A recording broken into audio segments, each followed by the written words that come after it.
Habang ako'y pauwi mga kaubayan, ay may nadaanan akong halamang gamot. Itong halamang gamot na ito ay ito yung pinanglunas namin sa karamdaman ng ating kaubayan na may sugat.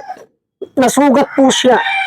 Malakas po na antibiotic itong halamang gamot na ito mga kaubayan.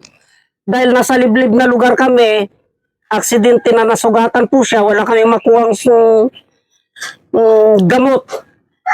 Itong halamang gamot na ito, ang nakita namin na pinanglunas sa kanya, sa kanyang sugat. At itong halamang gamot na ito ay marami tayong benepisyong nakukuha. Ito po siya mga kaubayan. Ito.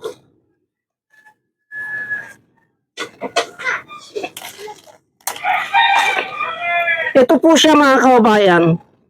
Ito yung tinatawag na pandakake. Yan po, pandakake po yan mga kaubayan. Tandaan po natin.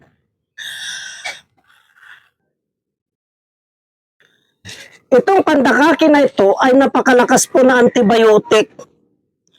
Obserbado na po namin ito mga kaubayan. Yung dagta po nito, pag may sugat po kayo o kaya natinik po kayo na hindi matanggal-tanggal yung tinik, papatakan nyo lamang po ng dagta nito. Ayan po, madagta po yan, no?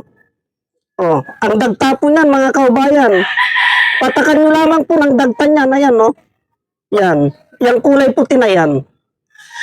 Ipatak nyo lamang po doon sa tinik na bumaon na hindi makuha-kuha. Patakan nyo po ng dagta nito.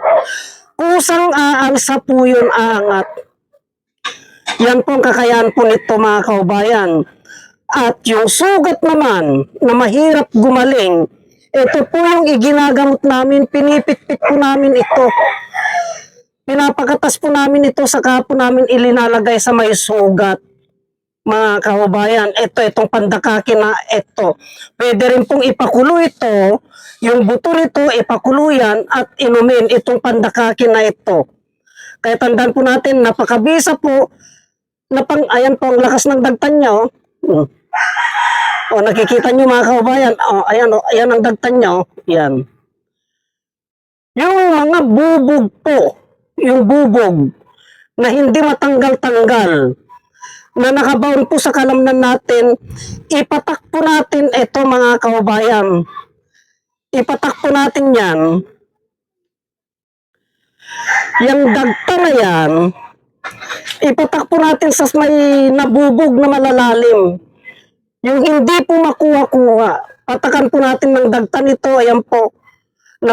Kusang angat po yun mga kaubayan. Ayan, napakadagta po. Kusang angat po yan. Yan po, malakas po na panggamot sa sugat po ito, sa antibiotic. Napaka-importante po itong halamang gamot na ito. Ayan po yung katas nyo. Ayan po, tumutulo po mga kaubayan. Yan po ang gagamot, yan po ang magpapaalsa sa bubog na hindi matanggal-tanggal. Kaya pakibahagi naman po itong videos na ito para malaman po ng iba ang kahalagaan ng halamang gamot na ito. Itong pandakake na ito. Marami pong salamat mga kaubayan.